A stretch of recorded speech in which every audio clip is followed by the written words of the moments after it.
ગુજરાત સરકારે અને ચારેય વીજ કંપનીઓએ જે સ્માર્ટ મીટર મૂકવા માટેનો જે નિર્ણય કર્યો છે, નિર્ણય અધકચરો નિર્ણય છે। એનાથી લોકોની અંદર, વીજ ગ્રાહકોની અંદર રોષની લાગણી છે અને સારાએ ગુજરાતની અંદર જ્યાં સ્માર્ટ મીટરો મૂકવામાં આવ્યા છે ત્યાંના ગ્રાહકો ખુલીને આ સ્માર્ટ મીટરનો વિરોધ એટલા માટે કરી રહ્યા છે કે એમના વપરાશ કરતા વધારે પૈસા આ સ્માર્ટ મીટરોની અંદર કપાઈ રહ્યા છે। અને આ ઉપરાંત જે સ્માર્ટ મીટરમાં એડવાન્સ જે પ્રીપેડ કનેક્શન છે, એટલે એડવાન્સમાં જે પૈસા ભરવામાં આવે છે એ પૈસા ઉપર જીએસટી ગ્રાહકો વપરાશ કરે એ પહેલા જીએસટી ઉઘરાવવામાં આવે છે।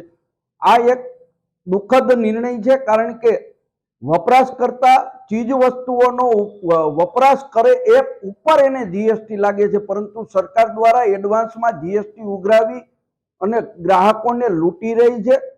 જાણે ગુજરાતના ગ્રાહકોને લૂંટવા માટેનો પીરો પરવાનો ગુજરાત સરકાર અને ચારેય વીજ કંપનીઓને આપવામાં આવ્યો હોય એવું સ્પષ્ટપણે લાગી રહ્યું છે। કોંગ્રેસ પાર્ટી પ્રદેશ કક્ષાએથી નિર્ણય કરી અને આખા ગુજરાતની અંદર જે જગ્યાએ સ્માર્ટ મીટરો મૂકવામાં આવ્યા છે અને ગ્રાહકોની જે ફરિયાદો છે એ ફરિયાદોનું કલેક્શન કરી આવતા દિવસોની અંદર લોકોનો અવાજ ગુજરાત સરકાર સામે, પીજીવીસીએલ કંપનીઓ સામે રજૂ કરી અને વિરોધ કરશે।